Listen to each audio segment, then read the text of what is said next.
So today we're looking at our Chapter 5 extra practice, and we've been doing division of decimals.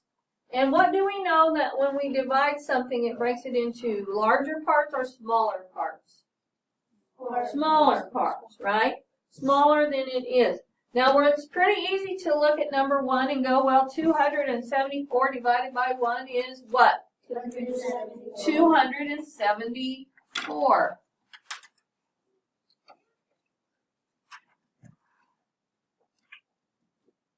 274 divided by 1 is 274. Now, what do we know? We're going up one place value to the tens. When we divide something by 10, it's going to get smaller. Now, somebody said we add a 0. If I add a 0 to 274, and a 0, I'm going to be at 2,074. So now we're going to have to look at that decimal that's understood to be right here, correct? And we're going to have to do what? If we divide by 10, which way does in the place values, does our decimal move? One place to the left for every place value of 10, right? For every value. So now we have 27 and 4/10. Okay? Now when we divide by 100, how many place values are we going to move our decimal? 2. And so remember, it's understood to be at the end of the number, the right end of the number. So now we have 2 and 74 hundredths. And if I'm multiplying by 1,000, or dividing by 1,000, how many place values is my number going to move? 3, because I have 3 powers of 10 here. If it's understood to be at my 4, we're going to move it 3 places. Now we're going to go ahead and put a 0 in our ones place, and then we're going to have 274 hundredths. All right. Number 2. 83 divided by 1 is 83. I want you to stop your recording. I want you to do the bottom 3, and then I want you to turn your recording back on and check them. And then I have 83 divided by 10, so I'm going to move my decimal 1 place value to the left. 83 divided by 100, I'm going to move my place value 2 places to the left. I'm going to put a 0 in my ones place, and I have 83 hundredths. Now, in 1,000, we're going to move our place value 3 times. What are we going to do right here where I have no number? Put a 0. You're going to need to put a 0 there. So you're going to have a 0 in your ones, a 0 in your tenths, and an 8 in the hundredths, and a 3 in the thousandths. Okay? Now, number 3 is different. It's the powers of 10. What do we know about the 0 power of 10? It's like times or dividing by 1. It is like dividing it by 1. And we know that 12 divided by 1 is 12. How about the first power of 10? That's like dividing by 10. And the second power of 10? 100. Because 10 times 10 is 100.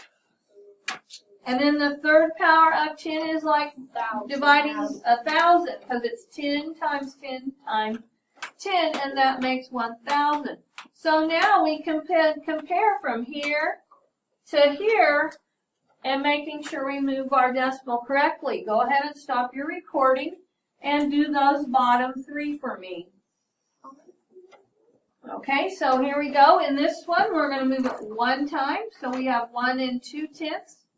In 12 divided by the second power of 10, we're going to need to move our decimal 2 times. So we're going to have a 0 in the ones place. And we're going to have 12 hundredths. And then in this one, we have 3 zeros, or we can look at, remember, we can always look at our exponents. And that also will tell us how many times to move the decimal. So in the third power of 10 or 1,000, we're going to move it 3 times. So we're going to have to add a 0 in front of our 12. We're going to have a 0 in our ones place, a 0 in the tenths, and then a 1 in the hundredths and a 2 in the thousandths. Now we have moved to section 5.2 and 5.4 on our paper. And we're going to use models to complete our division. And in the first one, they have modeled the answer for you. We have 1 and 2 tenths divided by 4. Now, how many tenths are in one whole? 10. So really, we had how many tenths? 12. 14 tenths, or yeah, 12 tenths. Sorry, wrong number.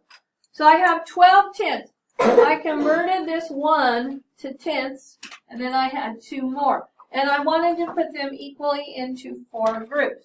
So I would have 1, 2, 3, 4, 5, 6, 7, 8, 9, 10, 11, and 12. And so 1 and 2 tenths divided by 4 is actually what? How many tenths are in each of these groups? 3 tenths. Now as we move on to 3 and 75/100 divided by 3, they took your 3 and 75/100 and they distributed them into 3 groups. Okay, and in 2, they've already modeled this for you also. Let's see if we can count 3 and 75/100. We have 1, 2, and 3, so that accounts for our 3 wholes, or our 3 ones.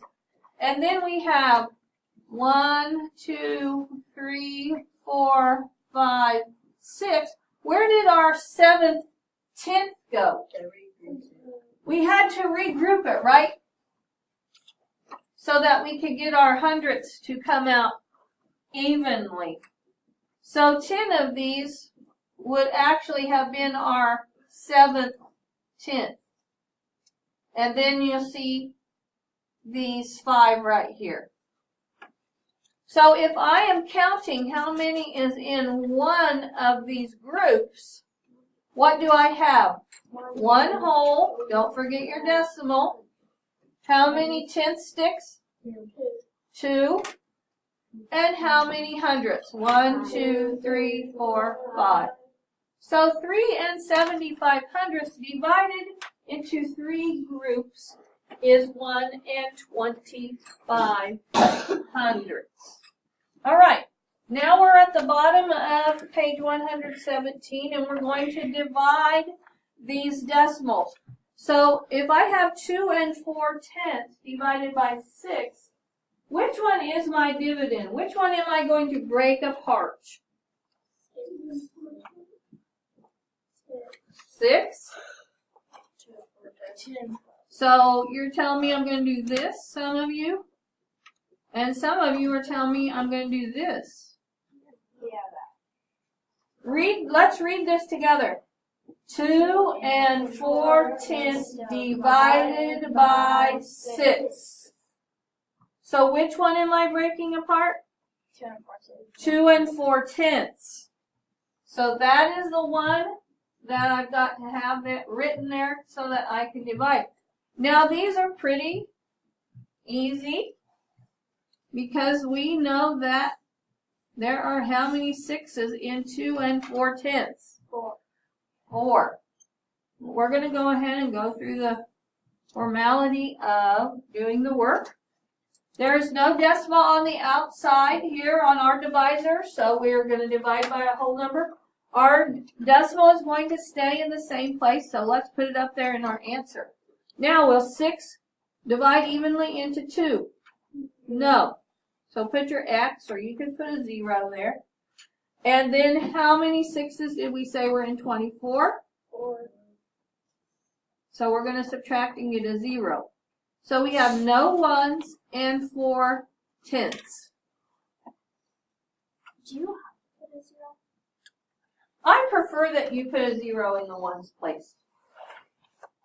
Okay, so you might start wanting to do that here. But if your X is what you need, then fine. All right, now we have number 4, which is 9 4/10 divided by 7. Which one is our dividend? Which one's going to go under our hat? 4 9/10 divided by 7. The 4 9/10. So it would probably be a good idea for you to say the problem to yourself like that. And then 7 is going to be our divisor out here.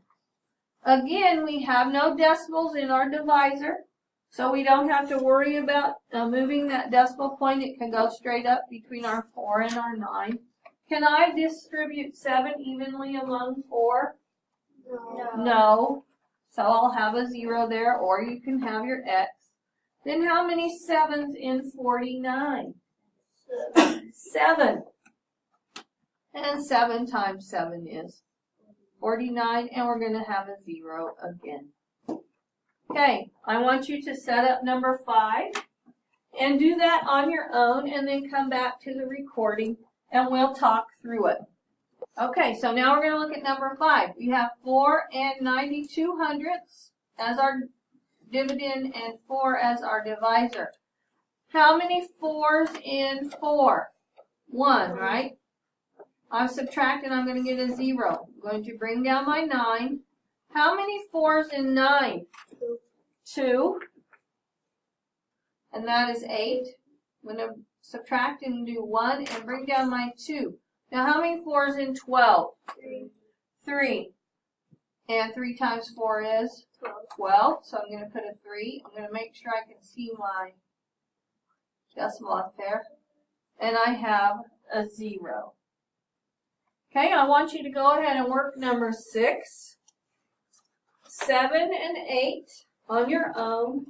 I'm going to work them, and then, so stop your recording, and then you're going to come back and check them, and then you will need to look on the YouTube channel for Chapter 5 Extra Practice Part 2 for the back page of this lesson. All right, so you should have stopped your recording and worked through these. So number 6, 9 24/100ths divided by 7. You should have gotten 1 32/100ths.